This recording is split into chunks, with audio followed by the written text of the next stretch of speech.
حابين تعرفوا عننا تفاصيل اكتر صح؟ طب تعالوا نشارك معاكم يوم شغل ونقول لكم ازاي بننظم الشغل ما بيني انا ومنى. فيلا بينا نبدأ الفيديو. بدأنا يومنا بتصوير كوليكشن الصيف اللي المفروض كانت تصور قبل العيد، بس مع الضغط ما كانش ليه نصيب. الوانه لطيفة قوي وشكلنا هنحب الصيف بسببه. واحنا بنصور بقى تعالوا نجاوب على سؤال محير كتير منكم: احنا 2 ولا واحدة؟ جماعة احنا بنتين، احنا 2 اخوات وشركاء في البراند بتاع فيرا او البيزنس بتاع فيرا. انا آية ودي اللي بتسمعوا صوتها في الفيديوز وفي الشرح، ولو حصل اي مشكلة في استقبال الاوردرز غالبا انا اللي بحلها. ليه بقى؟ لان انا كآية يعني ممكن نقدر نقول ان انا المهارة الكلامية عندي اكتر من منا شوية. منا بقى اللي دايما بتشوفوا ايديها في الفيديو، يعني الشخص اللي بيصور غير الشخص تماما اللي بيفويس على الفيديو. توزيع المهمة بينا في البراند مش بس بيقتصر على مين بيسجل ومين بيمنتج ومين بيصور. حرفيا كل واحدة فينا بتوظف المهارات اللي عندها او الاكسبيرينس اللي عندها اللي هي الخبرة في البراند على قد ما بتقدر. ما ننكرش ان في ما بينا مهارات متفاوتة، بس في مهارات مشتركة، ومن الحاجات اللي مشتركة ما بينا ان احنا الاتنين دارسين بيزنس. طيب مين بيطلع افكار الشغل؟ في الغالب احنا الاتنين، يعني مفيش واحدة بتتفضل بالافكار عن التانية. احنا الاتنين حرفيا سواسية في فكرة ان احنا طول الوقت بنحاول نطلع افكار كرياتيف او مختلفة. ودي النقطة اللي انا شاركتها معاكم في اللايف لما فتحنا لايف انا ومنى. قلت لكم جماعة، فكرة ان اي شخص يحاول يقلد اي شخص تاني عمرها ما بتنجح.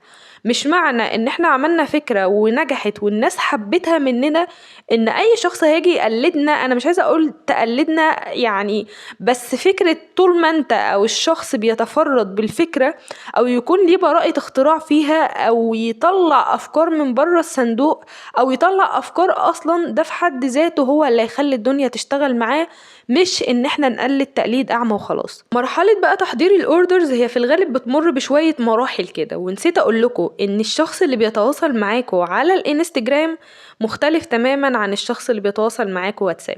يعني بيحصل لبس اوقات ان الناس تقول انا كلمتك على الانستجرام، والشخص اصلا اللي بيرد على الانستجرام اللي هي منا غير الشخص اللي بيرد على الواتساب اللي هو انا. في مرحلة بقى تحضير الاوردرز هي تقريبا المرحلة الاصعب بالنسبة لنا، لان احنا مش عارفة عندنا هس بجد اللي هو بنراجع على الاوردر مرة واتنين وتلاتة، ومع العلم برضو بيحصل اخطاء. الموضوع ده كان في البداية مأزم معايا أنا بشكل شخصي نفسيا جدا، اللي هو هعمل ايه تاني عشان ما يحصلش أخطاء.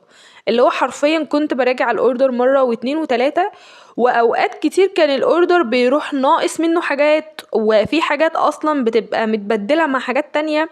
بس على قد ما بنقدر بنحاول نتفادى نقطة زي دي، وقدرنا نصلحها يعني تقريبا.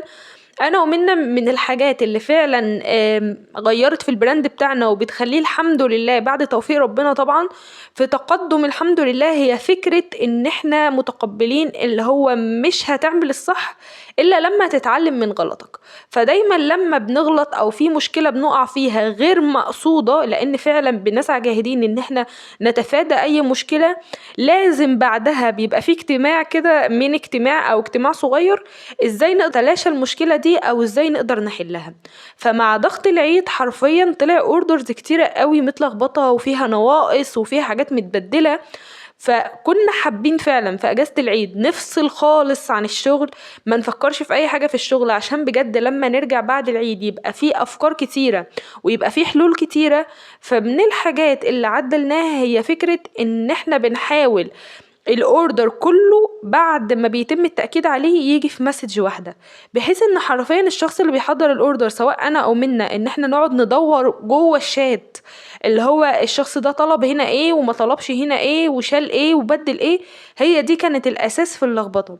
فعشان كده الناس اللي بدأت تاخد اوردر بعد العيد هتلاحظ ان انا دايما بقول لها عايزين بعد ما بنأكد على الاوردر عايزين الاوردر كله في مسج واحده عشان نقدر نصلح الاخطاء اللي حصلت. وزي ما بقول لكم في الغالب البيانات بتاعه الاوردر بتكون معايا انا، يعني بنسبه 90% بتكون معايا، واللي بيحضرها منا. يعني انا بديها الاوردر زي ما انتوا شايفين كده في البوكس، بقول لها الاوردر ده عبارة عن 1 و2 و3، فمنا بتبتدي تحضره وبتبتدي تجهزه وبتبتدي تغلفه.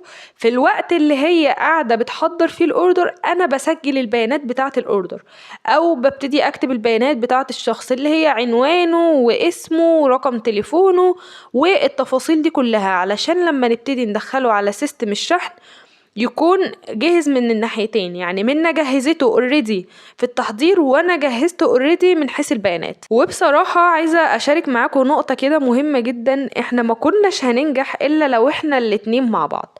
يعني اوقات بنقعد نتخيل ان لو منا كانت اشتغلت لوحدها او انا اشتغلت لوحدي، ما اعتقدش ابدا ان الموضوع كان ممكن يمشي ويتحرك بنفس الكيفية دي. لان يا جماعة بجد فكرة ان الواحد يعمل بيزنس او يفتح براند او يقرر يشتغل مع نفسه، احنا اوقات بنبقى متخيلين ظاهريا قد ايه ان ده واو، وقد ايه ان ده سهل جدا بسيط ومش هنعمل فيه حاجة، ده احنا ايه يعني، ده احنا يا دوبك هنرد على شوية مسجات و... ونطلع شوية اوردرز. جماعة بجد الواحد بدل ما بيشتغل مهمة واحدة، لما يكون مثلا شغال في مؤسسة او في شركة او في اي حاجة، هو بيعمل مهمة واحدة او يعني بالكتير او مهمتين. انما الواحد لما بيشتغل حر او بيشتغل مع نفسه، هو تقريبا مش تقريبا، هو بالفعل بيعمل كل المهام، كل الحاجات بيعملها بنفسه. تالت نقطة كنت عايزة اكلمكم فيها او رابع نقطة تقريبا، اللي هو احنا ليه ما بقيناش نصور كل الاوردرز بنفس الطريقة اللي كنا بنصورها لحد قبل العيد، اللي هو كل شخص يطلب اوردر نصور له فيديو منفصل. عايزة اقول لكم الموضوع فعلا بقى مرهق جدا. وبغض النظر ان هو مرهق، يعني احنا كنا ممكن ندوس على نفسنا شوية، ننظم الدنيا شوية، نعمل جدول، بس بجد الموضوع ما بقاش كرياتيف.